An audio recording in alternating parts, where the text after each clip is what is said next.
अस्सलामु अलैकुम वरहमतुल्लाहि वबरकातुहू।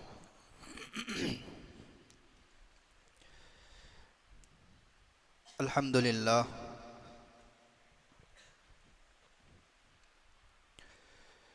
अल्हम्दुलिल्लाहि नहमदुहु व नस्तईनुहु व नस्तगफिरुहु व नुअ्मिनु बिही व नतवक्कलु अलैहि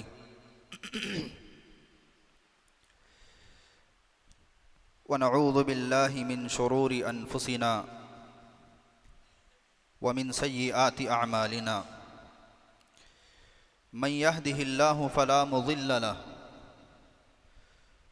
व मन युज़्लिल्हु फला हादिय लहु।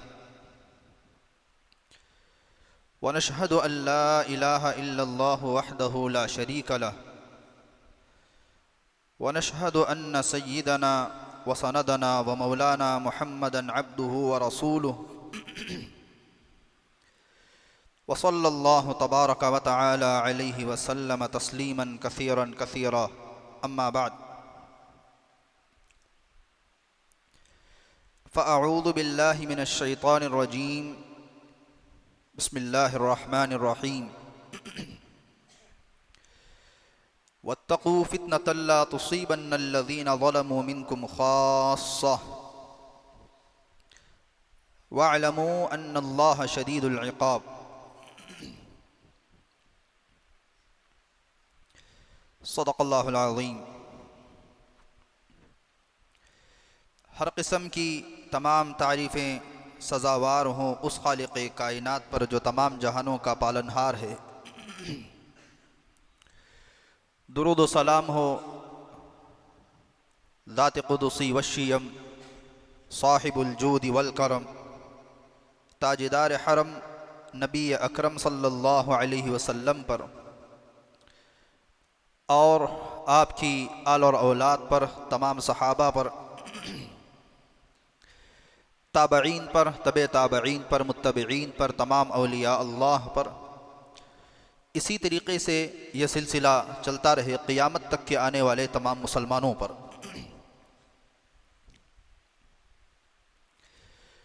मेरे मोहतरम अज़ीज़ दोस्तों, बुज़ुर्गों, नौजवान साथियों, कुरान मजीद की जो आयत खुतबे में आप हज़रात के सामने पढ़ी गई, उस आयत के अंदर अल्लाह रब्बुल इज़्ज़त ने यह बात इरशाद फरमाई, वत्तक़ू, डरो और बचो, फितनतन ला तुसीबन्नल्लज़ीना ज़लमू मिनकुम ख़ास्सा, ऐसे फितने से, ऐसी आजमाइशों से जो तुम में सिर्फ ख़ास लोगों को नहीं पहुंचती हैं, सबको पहुंचती हैं। ऐसा नहीं कि फितने में नेक लोग या अच्छे लोग मुब्तला नहीं होंगे और बुरे लोग ही फितने में पड़ेंगे। जब फितनों की आग उठेगी तो उसकी लपेट में सब आ जाएंगे। वत्तक़ू फितनतन ला तुसीबन्नल्लज़ीना ज़लमू मिनकुम ख़ास्सा,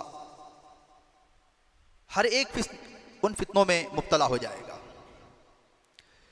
मुफस्सिरीन ने यहाँ पर एक बात फरमाई कि फितना जब आएगा तो उसमें अच्छे भी क्यों पड़ जाएंगे। तो उसकी वजह यह है कि अच्छे लोग, नेक लोग बुराई को बुरा ना समझेंगे। मतलब क्या, कहीं बुराई हो रही है तो उसको रोकेंगे नहीं, उसको टोकेंगे नहीं, उस पर कुछ नहीं कहेंगे, उसका बाइकाट नहीं करेंगे। अपनी नमाज, अपना रोज़ा, अपना जिक्र, दुनिया की फ़िक्र, दुनिया की टेंशन हमें नहीं चाहिए। हदीस शरीफ में वो वाक़या भी आपने सुना होगा और पढ़ा होगा।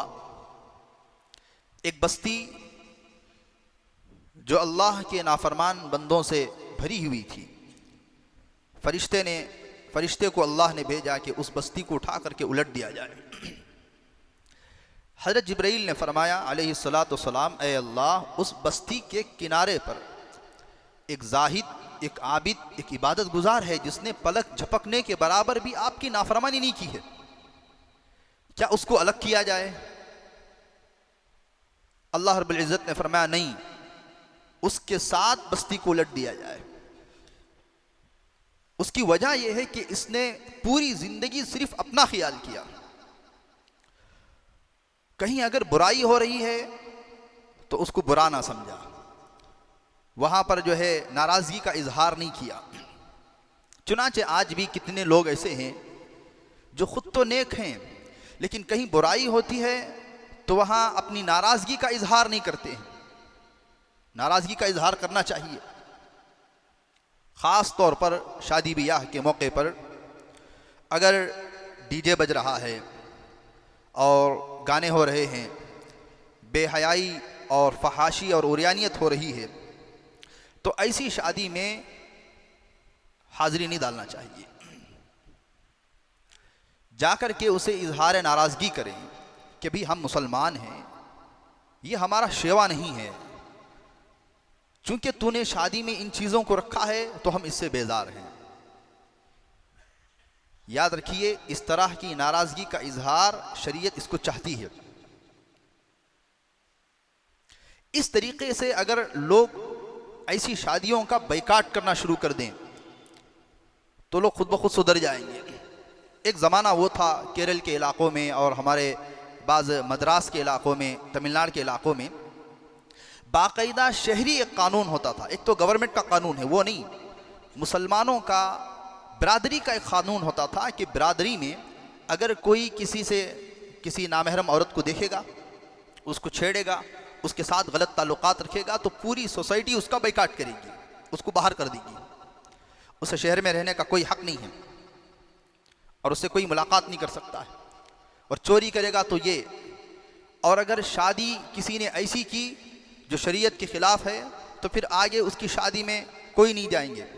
हत्ता के मस्जिद से उसको जो है निकाह की जो सर्टिफिकेट जो पहले मांगते हैं, क्या बोलते हैं उसे, एमएल, क्या कहते हैं उसे, एनओसी नहीं देंगे, उसको एनओसी नहीं देंगे। इस तरीके का बायकाट अगर हम अपने इलाकों में शुरू कर दें, मस्जिद में, घर में मालूम हो गया कि फलां घर ठीक नहीं है, तो मस्जिद वाले हजरात हरगिज़ उसको एनओसी नहीं देंगे। और लोग भी शहर में अपना कानून बनाएं कि मस्जिद के ज़िम्मेदार हजरात जब तक एनओसी नहीं देंगे हम लड़के से शादी नहीं करेंगे। अब एनओसी का मतलब ये नहीं कि मस्जिद के ज़िम्मेदार सदर हैं या सेक्रेटरी हैं या कोई भी हो, उसके साथ उनके पास जाकर के एक एप्लीकेशन दे दिया तो उन्होंने एनओसी लिख करके दे दिया। वो लोग बाकायदा नमाज के बाद जो वहाँ के मकामी लोग होते हैं उनको बिठाएंगे और उनसे पूछताछ करेंगे कि फलां घराना कैसा है, उनके अहवाल कैसे हैं, मालूम करने के बाद एनओसी जारी करेंगे। ऐसा ही नहीं कि ऐसे ही जारी कर देंगे। तो बहुत सारी चीज़ें ऐसे हैं जो माशरे में जिसके ज़रिए से जो है सुधार आ सकता है। तो मैंने खुतबे में आपके सामने जो हदीस जो आयत पढ़ी, वत्तकू फितनतन ला तुसीबन्नल्लज़ीना ज़लमू मिनकुम खास्सा, डरो और बचो। डरने का मतलब बचते रहना है ऐसे फितनों से कि वो जब फितना आएगा तो सिर्फ खास लोगों को नहीं, वो सबको लपेट में लेकर के जाएगा। अब देखिए, हज़रत शाह वलीउल्लाह मुहद्दिस देहलवी रहमतुल्लाह अलैह ने फितनों की 6 किस्म बयान की हैं। असल में फितना किसे कहते हैं? ये फितना अरबी लफ्ज़ है, सोने को आग में तपाकर खरा और खोटा मालूम करने के लिए फितना इस्तेमाल होता था। बाद में ये फितना आजमाइश के लिए इस्तेमाल होने लगा। इंसान के ऊपर भी जब आजमाइश आती है तो इंसान कितना खरा है, कितना खोटा है, कितना ईमान है, कितना बेईमान है, ये बाद में जब किसी भी इंसान को जब आजमाया जाता है ना तब पता चलता है, बगैर आजमाइश के नहीं पता चलता है। ख़ास दोस्त है, ये दोस्त कैफ़े की हद तक है, रेस्टोरेंट की हद तक है, खाने की हद तक है, या सिर्फ जो है अच्छाइयों में है या बुरे वक़्त में साथ आता है, वो तो वक्त ही बताएगा, आजमाइश बताएगी। तो उसके बाद जो है हज़रत शाह साहब लिखते हैं फितनों की 6 किस्में हैं। नंबर 1, आदमी के अंदर का फितना, वफ़ी अनफुसिकुम, अंदर का फितना। वो ये है कि इंसान के दिल का हाल बिगड़ जाए, दिल सख्त हो जाए। ज़रा मैं भी अपने आप पर नज़र डालता चलूँगा और हम सब भी अपने आप पर नज़र डालते चलेंगे कि हम किन फितनों में मुब्तला हो गए हैं। उसका दिल सख्त हो जाएगा और उसको इबादत में हलावत महसूस नहीं होगी। नमाज पढ़ेगा, नमाज की कोई हलावत महसूस नहीं होगी। जिक्र करेगा, जिक्र की कोई हलावत महसूस नहीं होगी। सदका और खैरात करेगा, उसकी कोई हलावत महसूस नहीं होगी, बस फॉर्मेलिटीज़ हैं, कर रहा है। हत्ता के 4 रकात कैसे पूरे हुए वो नहीं पता चल रहा है। और मुनाजात में, दुआ में लज्जत महसूस नहीं होगी, इस वजह से दुआएं कबूल भी नहीं होंगी। नंबर 2, अब हर आदमी जो है अपने आप में ये नज़र डालें कि पहली किस्म के फितने में मैं मुब्तला हूँ या नहीं हूँ। नंबर 2, घर का फितना। खानगी निज़ाम, घर का निज़ाम बिगड़ जाएगा। माँ बाप को, औलाद को किस तरीके से लेकर के चलना है ये नहीं आएगा, वो सीखेंगे नहीं। ना बाप को आएगा, ना माँ को आएगा। ना बाप को फुर्सत होगी कि औलाद को किस तरीके से औलाद को डील की जाए, ना माँ को समझ में आएगा कि बच्चे को किस तरीके से मनाया जाए, फुर्सत ही नहीं है। इसी तरीके से औलाद भी माँ बाप की कदर नहीं करेंगे, उनकी बात को नहीं मानेंगे, और भाई भाई के दिल में मोहब्बत नहीं होगी, बहन भाई के दिल में मोहब्बत नहीं होगी। अभी चंद दिन पहले एक खातून ने कहलवा भेजा कि हज़रत दुआ फरमाएं, मेरा सगा भाई मेरा दुश्मन हो चुका है, हम रात में सोते हैं तो तकिए पे आंसू गिरते हैं। भाइयों का यह हाल है। अरब के अंदर तकरीबन 8-10 महीने पहले की बात है, गालिबन मैंने बयान में वो बात कही भी होगी, कि भाई अपनी बहनों पे इतना जुल्म कर रहे हैं। एक तदफीन हुई अरब में, चुनांचे एक खातून भी आई हुई थी, सब लोग थे। भाई उसका इंतकाल हो गया था, उसको दफन कर दिया गया। तदफीन के बाद कहा बहन ने, लोगों मेरी एक बात सुनना, मेरी तरफ मुतवज्जे होना। लोग सब मुतवज्जे हो गए कि बहन कुछ कहना चाहती है। तो कहा तुम सब गवाह रहना, मैं अल्लाह को गवाह बनाती हूँ। ऐ अल्लाह, इसने ज़िंदगी में मेरे बाप की वसीयत, मेरे बाप की वरासत मुझे नहीं दी, मैंने इसको माफ़ नहीं किया। ऐ अल्लाह, तू भी इसे माफ़ ना करना। रोंगटे खड़े कर देने वाली वीडियो थी। वो वीडियो पूरी दुनिया में वायरल हुई। चुनांचे बाप के इंतकाल के बाद पहली फुर्सत में उसकी वरासत तकसीम कर दी जाए, क्योंकि जाहिर बात है 20 साल के बाद बहन को वरासत मिल रही है, 20 साल के बाद एक भाई को वरसे में, तरके में कोई माल मिल रहा है, तो 20 साल पहले मिल जाता तो शायद वो अपना बिजनेस खड़ा करता, या उसकी अपनी कोई ज़रूरत होती तो वो पूरी करता। तो 20 साल माल का बेकार रह जाना, कहीं लॉक हो जाना, ये भी तो बहुत बड़ी मुसीबत की बात है। तो बहरहाल सास बहू की फितने। आने वाली बच्ची सास को कभी माँ नहीं समझ रही है, और सास उसको कभी बेटी का प्यार नहीं दे पा रही है, और शौहर की बहनें उस औरत को कभी नहीं अपनाएंगी। पूरा खानदान, घर का निज़ाम बिगड़ जाएगा, तितर बितर हो जाएगा। अब ज़रा अंदाज़ा लगाएं कि कौन कौन जो है घरेलू एतबार से परेशान नहीं है। नंबर 3, वो फितना जो समंदर की तरह मौजे मारता है, यानी निज़ाम में ममलकत का बिगाड़, हुकूमतों में बिगाड़ आ जाएगा, और लोगों का नाहक यानी नाअहल लोग हुकूमत के अहल बन जाएंगे। उनके अंदर कोई कैपेसिटी नहीं होगी हुकूमत चलाने की, लेकिन हुकूमत उनके हाथों के अंदर आ जाएगी। नाअहल, दुनिया के बदतरीन किस्म के लोगों के हाथों में हुकूमत चली जाएगी। फिर एक फरमाया हदीस में, अल्लाह के नबी अलैहिस्सलाम ने दूसरी जगह पर, चरवाहे नीच किस्म के लोग बड़ी बड़ी इमारतें बनाएंगे। ज़रा अपने आसपास निगाह डालें, क्या भी नहीं था भी, इन्हें पीले को पड़े रहता था सो, कुछ भी नहीं था इन्हें क्या की गाड़ी ठेलता था सो, लेकिन अब पूरे महल्ले का दादा है। कुछ भी नहीं था इन्हें, एक वक्त में मुर्दे ट्रांसफ़र करता था, अब कहीं और बना हुआ है। तो ऐसी मिसालें कितनी मिलेंगी हमारे सामने कि नाअहल लोग, जिनके जो कुछ भी नहीं थे, कौम के बेकार और रजील किस्म के जो लोग होते हैं, वो कौम के सरबराह हो जाएंगे, उनके लीडर बनकर के सामने आ जाएंगे। नंबर 4, मिल्ली फितना। दीन और दीन के जो अच्छे उलमा होंगे, बड़े बड़े जो उलमा होंगे, वो ख़त्म हो जाएंगे, अल्लाह को प्यारे हो जाएंगे। मुखलिस, जिनके अंदर इखलास था, जो उम्मत की खैरखाई चाहते थे, जो उम्मत की भलाई चाहते थे, जो उम्मत के लिए रातों में उठ कर के तड़पते थे, रोते थे, सिर्फ मेरी तरह आकर के जुमा में बयान नहीं करते थे, पूरा पूरा हफ्ता रातों की नींद उनकी हराम रहती थी, कभी किसी मुसल्ली को हकीर निगाहों से नहीं देखते थे, और कभी किसी मुसल्ली को जो है ये जाहिल किस्म के लोग हैं, ये समझते नहीं हैं, इस तरीके के वो बुजुर्गान दीन, हालांकि अल्लाह ने उनको इल्म में मकाम दिया था, अमल में वो ऊंचे रहते थे, लेकिन आने वाले इंसान की कद्र कीमत करते थे। लेकिन आजकल अल्लाह ताला माफ़ फरमाए मुझ जैसे गुनहगार को कि अल्लाह ने थोड़ा इल्म दे दिया और थोड़ी ये दे दी, तो नौजवान आता है तो साकी निगाह से दे, जाहिला भी इनको कहाँ लग लग रहती।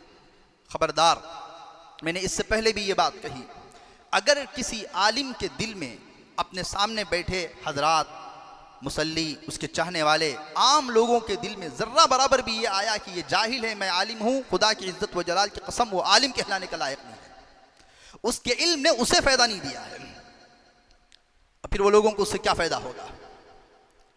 ये बहुत ख़तरे की बात होती है। और दीन का मामला नाअहलों के हाथ में पहुँच जाएगा। औलिया और उलमाए दीन, उलमा दीन की बातों में गुलू करने लग जाएंगे, और बादशाह और अवाम ये दोनों दीन में सुस्ती करेंगे। मतलब क्या? आम लोग भी दीन पर नहीं चलेंगे और ख़ास लोग भी दीन पर नहीं चलेंगे। एक ज़माना, एक दौर वो था, याद कीजिए हज़रत निज़ामुद्दीन औलिया रहमतुल्लाह अलैह का दौर, कि हज़रत का जब इंतकाल हुआ है, हज़रत निज़ामुद्दीन औलिया रहमतुल्लाह अलैह का, तो हज़रत ने ये वसीयत की कि मेरी जनाजे की नमाज वो पढ़ाए जिसने बग़ैर वज़ू के आसमान ना देखा हो, हमेशा बावज़ू रहता हो, जिसकी तहज्जुद ना छूटी हो, जिसकी असर की सुन्नतें क़ज़ा ना हुई हों। असर की सुन्नत गैर मुअक्कदा होती है। 3 दिन तक जनाजा रखा रहा, 3 दिन तक। हज़रत के पूरे मुरीदीन हैं और पूरे चाहने वाले हैं, बड़े बड़े उलमा हैं, औलिया हैं, किसी को आगे बढ़ने की हिम्मत नहीं। 3 दिन के बाद सुल्तान सलाहुद्दीन अल्तमश, जो वक्त के बादशाह थे, वो आगे बढ़े और ये जनाजे के ऊपर से, सर के ऊपर से चादर खींची और कहा, ख्वाजा तुझे क्या मिला मेरा राज फाश करने का। लोगों की तरफ मुतवज्जे होकर के कहे कि खुदा की इज़्ज़त व जलाल की कसम, मैंने कभी बग़ैर वज़ू के आसमान नहीं देखा है, हमेशा बावज़ू रहा हूँ, मेरी तहज्जुद कभी नहीं छूटी। वक्त का बादशाह बोल रहा है, और असर की सुन्नत कभी मेरे से क़ज़ा नहीं हुई। तो बादशाह और आवाम दीन में सुस्ती करेंगे, ना अच्छे कामों का हुक्म देंगे, ना बुरे कामों से रोकेंगे, और ज़माने जाहिलियत होकर के रह जाएगा, जहालत पूरी फैल जाएगी। नंबर 5, आलमगीर फितना, बददीनी का फितना। ये फितना जब रूनुमा होता है तो लोगों के अंदर से आखिरी चीज़ जिसे इंसानियत कहते हैं, एक तो दीन की बात हुई, दीन ख़त्म हो जाएगा, वो तो अहकामात ख़त्म हो जाएंगे, वो बात की बात। इंसानियत जो गैर में भी होती है, इंसानियत इंसानों के अंदर से निकल जाएगी। इंसान होंगे लेकिन जिस्म के एतबार से इंसान होंगे, लेकिन अंदर के एतबार से वो भेड़िए होंगे। नंबर 6, फ़िज़ाई हादिसात का फितना, तूफ़ान और बड़े बड़े तूफ़ान, वबाएँ, बीमारियाँ, आग, ये सब छठवां फितना है। इसके बाद देखिए हदीस में अल्लाह के नबी अलैहिस्सलातु वस्सलाम ने फरमाया, अन अबी हुरैरा रज़ियल्लाहु अन्हु अन नबी सल्लल्लाहु अलैहि वसल्लम क़ाल यतक़ारबुज़ ज़मान व यनक़ुसुल अमल व युल्क़श शुह व तज़हरुल फ़ितन व यक्सुरुल हर्ज। क़ालू या रसूलल्लाह अय्युमा हुआ? क़ाल अल-क़त्ल अल-क़त्ल। अल्लाह के नबी अलैहिस्सलातु वस्सलाम ने फरमाया, ज़माने के अज्जा करीब हो जाएंगे, यानी वक्त तेज़ी से चला जाएगा। यहाँ पर जो हज़रात बैठे हुए हैं, किसी की उम्र 30 की होगी, किसी की 25 की, किसी की 40 की, किसी की 50 की, किसी की 60 की। ज़रा ये गौर करें कि मेरी 50 साल उम्र, मेरी 60 साल उम्र, मेरी 33 साल उम्र कैसे गुजरी, पता ही नहीं चला कैसे गुजर गई। अमल घट जाएगा, लोग खुद गर्ज हो जाएंगे, अपने मतलब का ख्याल रखेंगे, लोगों में खुद गर्जी, सेल्फिश, अपना मतलब देखेंगे, किसी को केयर नहीं करेंगे। बात करेंगे तो अपने मतलब से बात करेंगे, हंसेंगे तो मतलब से हंसेंगे, उठेंगे तो मतलब से उठेंगे, बैठेंगे तो मतलब से बैठेंगे। और फितनों का ज़ुहूर होगा और हरज ज़्यादा होगा। अल्लाह के नबी अलैहिस्सलातु वस्सलाम से सवाल किया गया, सहाबा ने सवाल किया है रसूलुल्लाह हरज किसे कहती है, हबशी लफ्ज़ है हरज। अल्लाह के नबी ने फरमाया कत्ल क़िताल, बात बात पे लोगों का कत्ल हो जाएगा। इसके बाद देखिए हुज़ूर पाक सल्लल्लाहु अलैहि वसल्लम ने इरशाद फरमाया ला याती ज़मानुन इल्ला अल्लज़ी बअदहु शर्रुम मिन, कि हर आने वाला ज़माना पिछले ज़माने से बदतर ही होगा, खैर कभी नहीं होगा, अच्छा नहीं होगा। ज़ुबैर बिन अदी रज़ी अल्लाहु अन्हु एक सहाबी रसूल हैं, ये हज़रत अनस रज़ी अल्लाहु अन्हु की खिदमत में पहुँचे। ज़ुबैर बिन अदी हज़रत अनस से फरमाया कि हज्जाज यूँ जुल्म कर रहा है, और इस तरीके का हज्जाज के जुल्म तो बहुत मशहूर हैं, हज्जाज बड़ा जालिम बादशाह गुजरा है। तो हज्जाज के जुल्म की बातों को हज़रत अनस के सामने हज़रत अदी ने रखा। तो उस वक़्त में हज़रत अनस रज़ी अल्लाहु अन्हु ने फरमाया सब्र करो, इसलिए कि आने वाला ज़माना गुज़िश्ता ज़माने से बदतर होगा। हर आने वाला दिन इंसान और ज़्यादा परेशानियों में, और ज़्यादा टेंशन में, और ज़्यादा उसके अंदर राहत ख़त्म हो जाएगी, और ज़्यादा फितने, आने वाला ज़माना ख़राब ही होगा, हत्ता कि इंसान मर जाएगा। अब यहाँ पर हज़रत खुद एक सवाल करके एक जवाब देते हैं।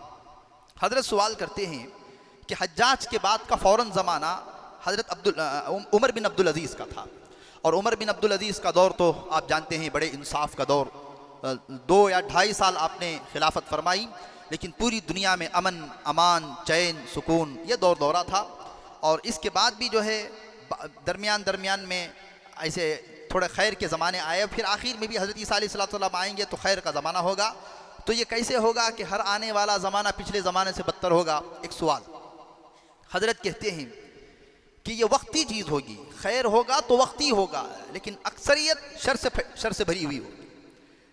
जैसे हम अपनी ज़िंदगी के अंदर देखें, खाली मुसीबतें, खाली परेशानियाँ, दरमियान में थोड़े वक्फे के लिए ज़र्रा टेंशन फ्री होती, ज़र्रा कमर सीधी करती, ज़रा खुशी का लम्हात देखते हैं, वो थोड़ा वक्त अल्लाह के लिए अपने सीने पर हाथ रख कर के मुझे बताएं, अपनी ज़िंदगी में दिन खुशी के ज़्यादा देखे हैं या गम के ज़्यादा देखे हैं? परेशानियों के, हालात के दिन ज़्यादा देखे हैं या खुशी के दिन ज़्यादा देखे हैं? इंसान की ज़िंदगी, ये दुनिया जो है इम्तिहान गाह है, यहाँ परेशानियाँ ज़्यादा हैं। मोमिन के लिए राहत और सुकून तो जन्नत में ही है, दुनिया में नहीं है। इसके बाद अल्लाह के नबी अलैहिस्सलातु वस्सलाम ने फरमाया सिबाबुल मुस्लिमी फुसूकुन व क़ितालुहु कुफ्रुन, क़यामत के करीब मुसलमान को गाली देगा। ये ताज्जुब की बात है कि मुसलमान को गाली देगा। आज कितने ऐसे लोग हैं, ऐसे नौजवान हैं, एक तो है गुस्से में गाली देना, लड़ाई झगड़े में गाली देना, और एक है कि बातचीत ही गाली बना लेना। मैं गाड़ी से एक मर्तबा गुजर रहा था तो सिग्नल में चंद नौजवान बगल की गाड़ी में खड़े हुए हैं, बातचीत भी गाली से कर रहे हैं। तो मैंने उनसे कहा भाई अल्लाह से डरो, एक तो होता है गुस्से में झगड़े में गाली गलौज कर दिया, हालांकि वो भी नाजायज़ है। अरे तुम तो खुशी में बातचीत कर रहे हो, और खुशी में भी बातचीत में भी गाली, आम माहौल हो जाएगा गाली गलौज का। और क़िताल भी, मुसलमान जो है मुसलमान को कत्ल करेगा। फिर अल्लाह के नबी अलैहिस्सलातु वस्सलाम ने फरमाया इतने फितने होंगे, फितनों में जो जितना कम हिस्सा लेगा वो उतना बेहतर रहेगा। अनकरीब अल्लाह के नबी अलैहिस्सलातु वस्सलाम की हदीस, अनकरीब फितने होंगे, बैठने वाला उनमें बेहतर होगा खड़े होने वाले से, खड़ा होने वाला उनमें बेहतर होगा चलने वालों में से, चलने वाला उनमें बेहतर होगा दौड़ने वालों में से, मतलब ये है कि फितनों में जो जितना कम हिस्सा लेगा वो उतनी बेहतरी में, उतने खैर में होगा। सलाम किनारे पर रहना चाहिए। वो फितनों को झांकेगा। इंसान, फितने ऐसे आएंगे, जर्रा क्या वो देखेंगे, वो फितने को झांकेगा, फितना अंदर घसीट लेगा।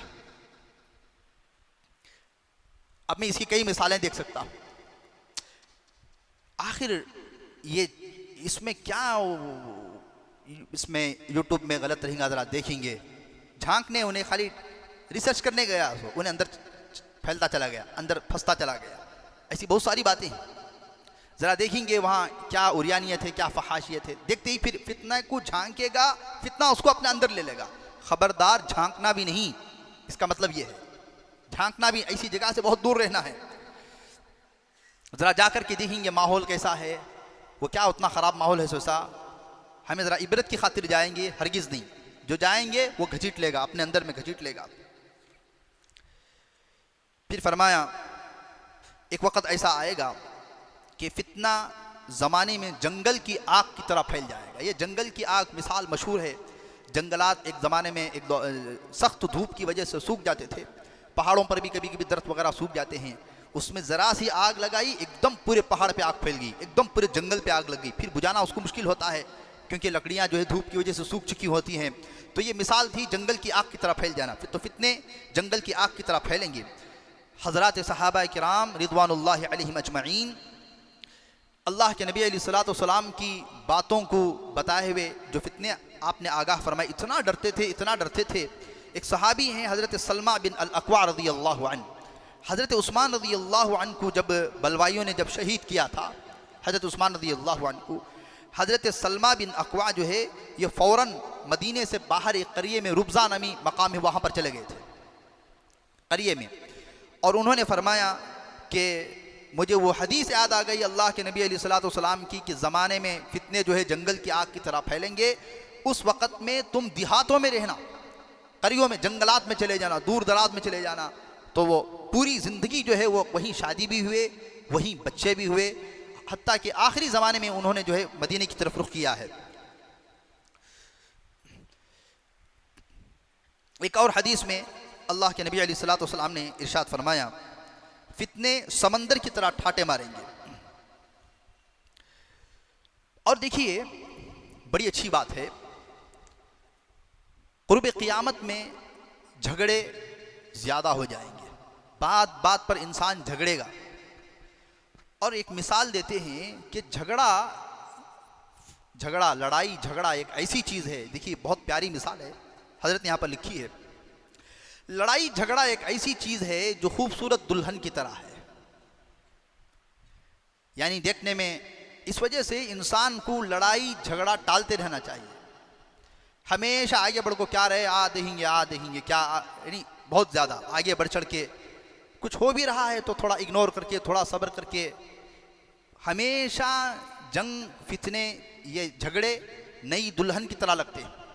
लेकिन इंसान जब इसमें पड़ जाता है तो फिर सोचता है कि मैं कई कुत्ती भी गया कि इसमें बीच में मुझे नहीं जाना चाहिए था, मैं कई कुत्ती भी छेड़ा कि इस तरीके से नहीं होना चाहिए था, क्या इस तरीके से नहीं हो रहा है। ऐसे बहुत सारे, भाई मैं कई कुत्ती भी उनके बीच में गया कि मैं कई को बोलने गया कि मैं कई को करने गया कि मुझे क्या ज़रूरत थी वहाँ जाने की। शुरू में बहुत अच्छा दिखता है दुल्हन की तरह, लेकिन अंदर जाओ तो हज़रत जो है अरबी अशार लाए हुए हैं, वो अरबी अशार पढ़ूंगा, बड़े अच्छे अशार हैं, उसका तर्जुमा भी करूंगा। अल हर्ब अव्वलु मा तकून फतियतन तसआ बिज़ीनतिहा लिकुल्लि चहूल। जंग, झगड़ा, लड़ाई अव्वल तो एक जवान औरत की तरह खूबसूरत नज़र आती है, जो मेकअप करके हर नादान को, हर बेवकूफ़ को अपनी तरफ बुलाती है। जंग हत्ता इज़ा इश्तअलत व शब्ब ज़िरामुहा वल्लत अजूज़न गैर ज़ाति हलील। यहाँ तक कि जब भड़कती है और उसकी लपेटें जवान होती हैं तो पीठ फेरती है बुढ़िया बेशोहर होकर। जैसे आखिरी उम्र में जब अंदर चले गए तो, यानी मैं मिसाल कैसे समझाऊं कि बाहर से देखे तो खूबसूरत दुल्हन मेकअप कर को, अंदर गए तो इंतहाई खूसट बूढ़ी जिसका शौहर मर गया है। हजरत लिखते हैं कि इतनी बूढ़ी कि ना सूंघने के काबिल रहे ना चूमने के काबिल रहे। ये मेरी बात नहीं, हजरत मौलाना मुफ्ती सईद साहब की है। ये बुखारी शरीफ की शरह है, मैं इसकी किताब, इसके औराक लेकर के आया हूँ। ये बुखारी के अहादीस का शरह है, पूरी बुखारी की हदीसें हैं। तो बाज़ झगड़ों में इंसान ऐसे पड़ जाएगा जिसमें इंसान को जाने की ज़रूरत नहीं थी। अब आइए, क़यामत के करीब, लन युफ़्लह कौमुन वल्लौ अम्रहुम इम्रअतन, कौम कभी भी कामयाब नहीं होगी जब ये अपने सर के ऊपर अपने औरतों को बड़ा बना करके बिठाएगी। होम मिनिस्टर का जोर बहुत चलेगा। चुनाचे आज भी इंसान को अगर कोई बात मनवानी होती है तो फिर पूरी दुनिया से आदमी भिड़ सकता है, खड़े हो सकता है, लेकिन घर में जो मैडम हैं उनके सामने जो है इंसान जो है क्या होता है। तो फरमाया कि ये बला का उन्वान है। हज़रत देखिए लिखते हैं, औरत की सरबराही कामयाबी का रास्ता नहीं है। हर बात जो है औरत को पूछ पूछ के करना, औरत को पूछ पूछ के करना और उसको सर पर उठा करके बिठाना। औरत को अल्लाह रब्बुल इज़्ज़त ने दिल की करीब वाली फसली से पैदा किया है, ठीक है। उलमा ने इसका मतलब बयान किया कि इसका मतलब ये है कि औरत बस दिल के करीब रहेगी, ना औरत सर पे बैठेगी, ना उसको जलील करके पैरों पे लाया जाएगा। उसको जलील भी नहीं करना है कि मैं शेर हूँ बब्बर, और उसको सर पे भी नहीं बिठाना है कि मैं इंतहाई बीवी का जो है वफादार हूँ, उसे मोहब्बत करने वाला हूँ, उसे चाहने वाला हूँ। दिल के करीब है, वो दिल के करीब रहने वाली चीज़ है। ना उसे मामलात में सर पे बिठाएंगे, ना उसको पैरों पे देंगे। हजरत ये बाप को कहते हैं, ये बला का उन्वान है, बला का उन्वान है, गज़ब का उन्वान है। और आजकल लोग कसरत से इस चीज़ में जो है मुब्तला हैं कि क़यामत के करीब जो है इंसान मर्द औरतों की बातें सुनने जो है शुरू कर देंगे। एक ऐसा दौर आएगा, इतनी परेशानियां आएंगी, इतने इंसान के ऊपर हालात आएंगे, इंसान बसा औकात अपनी ज़ुबान से कभी कभी बैठ कर के ये मुंह से निकाल देगा, काश कि मैं मर चुका होता और ये दिन में ना देखा होता। ला तक़ूमु स्साअतु हत्ता युक़बतु अहलुल क़ुबूर, हदीस अल्लाह के नबी अलैहिस्सलातु वस्सलाम ने फरमाया, ला तक़ूमु स्साअतु हत्ता यमुर्रु रजुल बिक़ब्रि रजुली फ़यक़ूल या लैतनी मकानहु।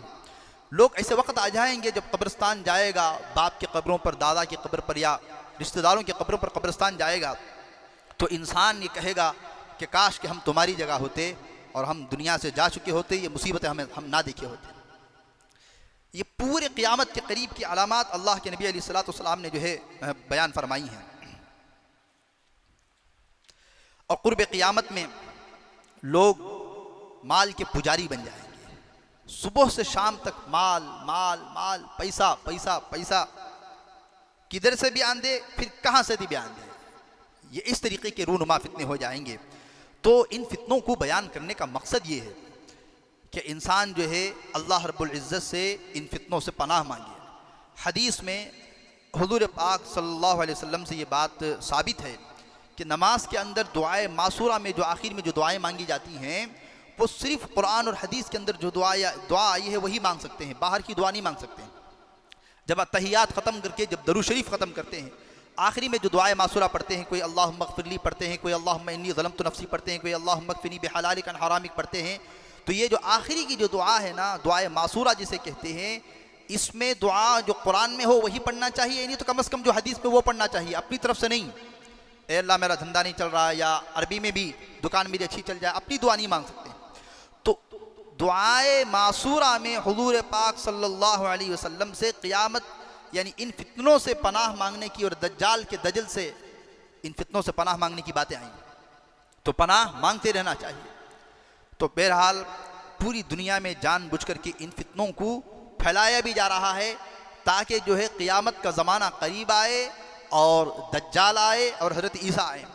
यहूदी जो है इज़राइल के अंदर, अभी मैंने एक आलिम दीन के मुझ से सुना, एक बहुत बड़ी फ़्लाइट दुनिया की हवाई जहाज़, उन्होंने उसको रेडी करके रखा है रनवे पर।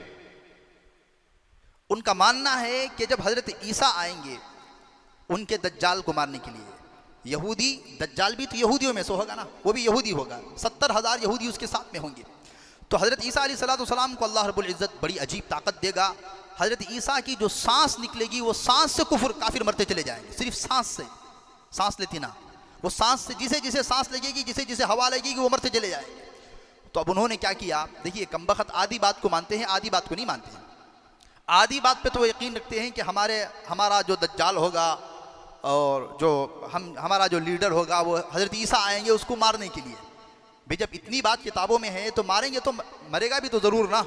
तो उसके लिए उन्होंने हवाई जहाज़ तैयार करके रखी है ताकि हज़रत ईसा आएंगे तो ये फ़ौरन बैठ करके हवा में उड़ जाएगा, उनको नहीं मिलेगा मारने के लिए। ऐसी बात नहीं है। हज़रत ईसा अलैहिस्सलाम जो है उसका ख़ात्मा करेंगे, दज्जाल का, उसको मारेंगे। तो अल्लाह ने अगर ज़िंदगी बाकी रखी तो और भी कुछ फितने, जिसमें हुज़ूर पाक सल्लल्लाहु अलैहि वसल्लम ने फितनों को उम्मत से फरमाया कि ये फितने आएंगे। इसकी वजह यह है कि तुम इन फितनों से बचने के लिए अल्लाह से पनाह मांगना, अल्लाह ही से मांगना। फितने आजमाइश अल्लाह की तरफ से आती है और मदद भी हमें अल्लाह ही से मांगना है। फितनों के बारे में और याजूज माजूज के बारे में बहुत सारे हज़रात सवाल कर रहे थे कि याजूज माजूज कौन होंगे, वो क्या होंगे और कैसे आएंगे। तो अल्लाह ने अगर ज़िंदगी बाकी रखी तो कुरान और हदीस की रोशनी में बकिया चीज़ों पर भी जो है तफसील डाली जाएगी। अल्लाह रब्बुल इज़्ज़त जो है हम तमाम को ईमान पर साबित कदम रहने की तौफ़ीक़ अता फ़रमाए और ज़िंदगी में अल्लाह रब्बुल इज़्ज़त हमारे दिलों के अंदर ईमान को मजबूत फ़रमाए और फितनों में जाने अनजाने में पढ़ने से भी अल्लाह रब्बुल इज़्ज़त हम तमाम की हिफाजत फ़रमाए। व आखिरु दावाना अनिल हम्दुलिल्लाहि रब्बिल आलमीन। जिन हज़रात